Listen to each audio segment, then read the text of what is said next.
part of these interviews to Clementine are, you know, learning about the musician's story, as well as inspiring other musicians who might like to get where you are. So I like to talk about the craft and the technical stuff around, you know, learning your instrument and music.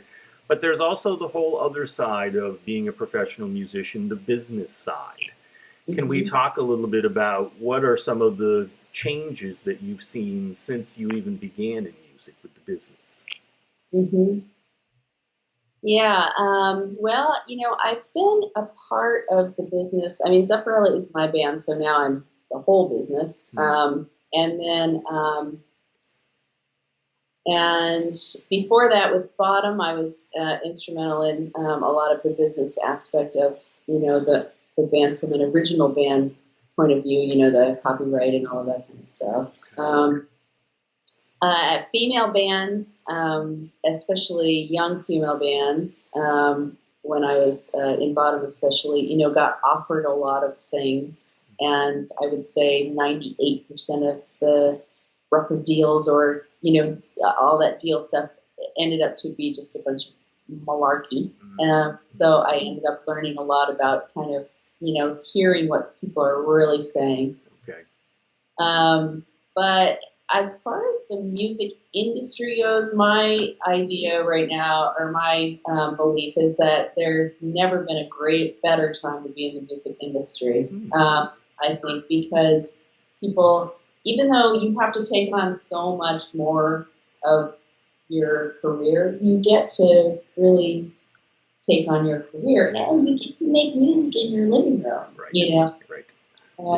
You know, yesterday I recorded in this spot actually with Daniele Guitardo, and Gretchen filmed us, and we recorded a couple of like little jazz songs, and you know, that'll become something that a bunch of people can see, and you know, I think it's marvelous, and so many people have such creative, amazing ideas, and music just keeps moving forward in all of these really exciting ways.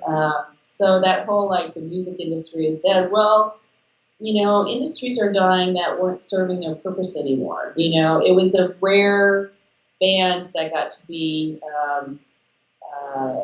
you know, one of those 70s musicians where they were like, okay, well, you know, let's work with you for 2 years to really get that first record solid. Right. You know, I mean, that was like winning the lottery. Sure. So. Right. No question.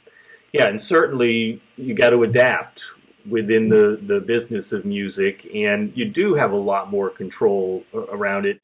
Can you talk about the networking aspect and social media? What would you recommend for up-and-coming musicians? The only thing that I know, and I don't know very much, but the only thing I know is that you can never try to please people.